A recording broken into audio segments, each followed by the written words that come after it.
Ассаламу алейкум достар.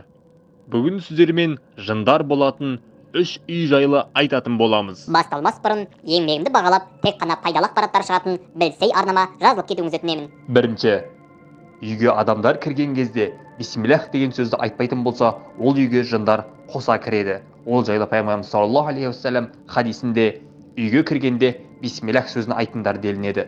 Дінімізде үйге кірген адам бисмиллах деп кіріп, ассаламу алейкум деп амандасу міндетті.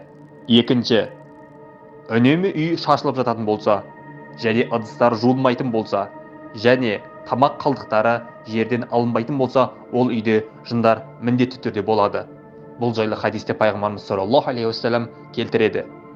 Егер тамақтарының қандай да бір бөлігі жерге түссе, оны алып тазалап жеңдер делінеді. Ал жеуге жарамайтын болса, оны жерден тезірек алып жейтін жан жануарларға берген дұрыс. Жындар мекендейтін үшінші үй, ол Құран мүлдем оқылмайтын, азан мүлдем айтылмайтын үй.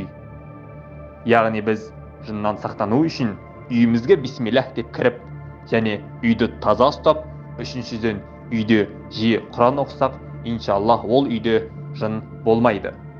Ал жындардың көп болғанының зияны не десек, ол үйдің берекесі кетіп, күнде ұрыс-керіс боп шаңырағы ортасына түсуі өте ықтимал. Аллах тағала баршамызды барлық жамандықтардан сақтасын. Ассаламу алейкум.